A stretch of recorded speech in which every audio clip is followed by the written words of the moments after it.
how would you like to see a smaller version of a Benchmade black class knife that I truly feel is going to be a huge hit for them? And we're going to look at it right now.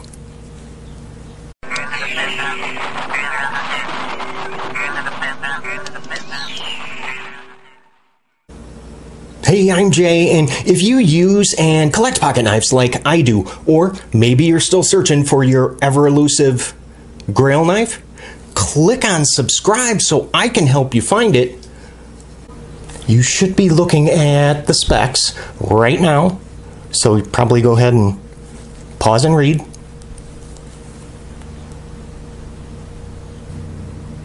Now, before we get started, guys, there's two things that I really would like to mention. First is going to be that now I am on the Instagrams. Yep. Jay is now getting with the times. And go and check out my Instagram page once you're done watching this video. And you can even participate in, there's a game that we play on Instagram called Guess That Knife, where what I do is I'll hold up like a silhouette of a knife, and you basically just have to guess what knife it is. I try to do that at least once a day.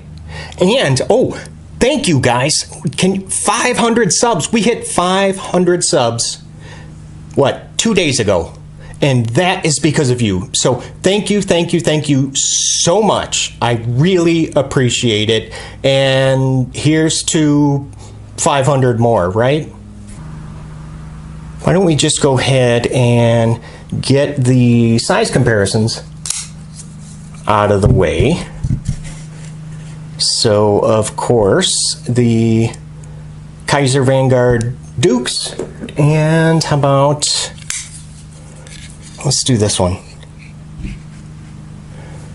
The Spyderco Native 5, and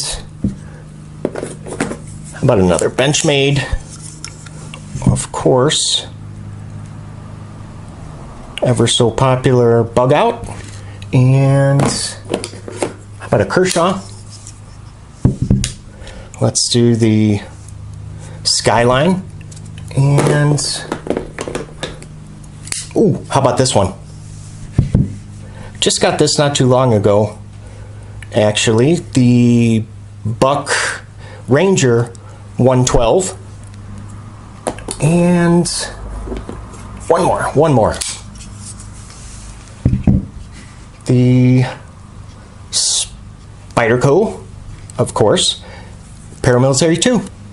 And as usual, we will go ahead and start out with what I like about this and some of the potential deal breakers that I see with this Benchmade Mini Presidio II, model number 575.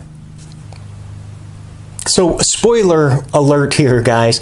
I absolutely love this knife. I love it. It is just about the perfect size EDC knife at 3.2-inch blade. Now, I know that the shape, it does kind of look like a spear point, but it is, in fact, a true drop point blade. The steel is great. CPM S30V, good stuff. Now, everywhere that I have seen this Mini Presidio II for sale has the blade finish listed as satin, but I don't know if I agree with that. It really looks more like a bead blast, like on who uses bead blast, like Kershaw. It really does look like more of a bead blast finish. The handle is incredibly comfortable, and that's because of all that really nice chamfering all the way around. There are no sharp edges anywhere on this handle. One thing that I thought was really cool is if you look, can you see on this scale here, this flat area? It actually appears on both sides, but you're not able to see it because of the clip. And it's where this rounded part of the clip makes contact with the scale. So this really helps when you're taking this in and out of your pocket. I just thought that that was just an awesome attention to detail. Now, as long as we're talking about it, we probably should just go ahead and look at that pocket clip. Look at that. Very nice. This comes stock on the Mini Presidio II, and it's a parkerized deep carry clip. Yeah, it is not painted, so that is awesome. And it is also switchable for, of course, righties. And hey, look at that, there's a left-handed option. All of the hardware is black on here. I mean, all of the hardware. Look at that. I mean, even the axis lock studs, the pivot screw, I mean, heck, the liners, all of the screws, everything is blacked out, and it just looks gorgeous.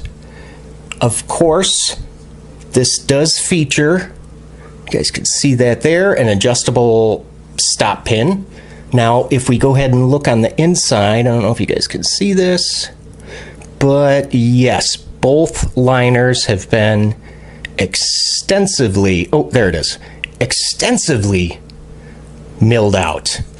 I really like this. There's jimping up here, if you can see on the handle, right on this thumb ramp, but then also underneath in this choil area for your index finger. So you're able to kind of get that pinch grip, kind of like this. Oh yeah, that feels really, really good. The action is incredible. I mean, look at this, look at this. No wrist movement whatsoever. Beautiful. The aluminum scales, now normally I am not the biggest fan of aluminum scales because in my past experience, they seem to just kind of get scratched up pretty easily. But on this, I've been carrying this now for over a month, and there is not one single scratch anywhere on the scales, on the pocket clip. I mean, nothing, nowhere. If we look just a little bit closer here at the scales, you can see that there's all of these, like this milling, all of these lines.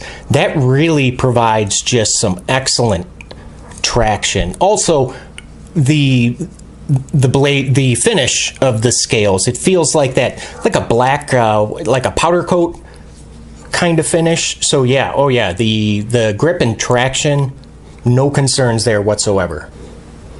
Now, I have not had to make any adjustments to this knife yet. So with that in mind, let's check out the centering, which is absolutely dead friggin' center. Well done, Benchmade. Why don't I go ahead and I'm gonna grab the scale and let's see how much this is gonna weigh you. All right, let's see what we're working with as far as weight goes.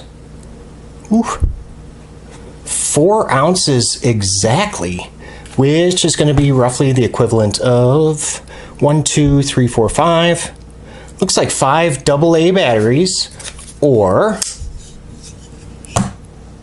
let's see, or 1 Spyderco domino. And lastly, to round out the likes, is going to be the price. $165. Is that a lot of money? Sure, absolutely. But I feel that it is definitely a very, very fair price for what you're getting. I mean, this is just a fantastic knife. Now, before we get into the potential deal breakers, I just want to quickly remind you guys to click on that subscribe button if you're looking for knife reviews that get right to the point. The first potential deal breaker that I see, and you know what, I feel kind of weird even considering this to be a deal breaker because it's not that huge of a deal, but the sharpening choil, I am not a fan of the shape at all. I mean, I really just wish that it was just a standard, like, arched sharpening choil, kind of like you see here on the bug out. Not a huge deal, but something I just wanted to mention. And number two, now the weight. Now, while again 4 ounces is pretty darn good, it's not great considering this is a 3.2 inch blade. I mean, we're looking at overall 7.5 inches, and some of you may consider that 4 ounce weight just to be a tad too much. Now, those of you with the giant sized bear claws, you may find this handle a little bit on the small side at 4.3 inches. Now, I'm able to fit, I wear medium-sized gloves, and I have no problem fitting all of my fingers on there, but some of you with the larger hands just might think that that's just a little small. But at least, you know, the Presidio II does come in a full-size version. I mean, that one's going to weigh a heck of a lot more than this, but at least it has a longer handle. The pocket clip. Now, while I do like the pocket clip, and I appreciate that it comes, this deep carry clip comes stock, especially that it can be flipped over for lefties too. That's just fantastic. But it's a little bit large for this knife. I mean, it is the exact same clip that's used on the full-size Presidio II, and, you know, that's a good-sized knife. I almost wish maybe it featured a smaller kind of stubby clip like here on the bug out. Now, so do I think that you should buy the Mini Presidio II? Yeah. I mean, in case that I wasn't clear on that earlier, yes, especially those of you that love the Presidio shape, but feel that the full-size version is a little too heavy, which it is at 6 ounces. I mean, that's a lot of weight. So absolutely, I promise you, if you make this purchase, you will not regret it. Now, if you just go ahead and you can click up here in the corner when you can watch my full review of the Benchmade bug out. And don't forget, stop over my Instagram page and, hey, get in the game. Guess that knife.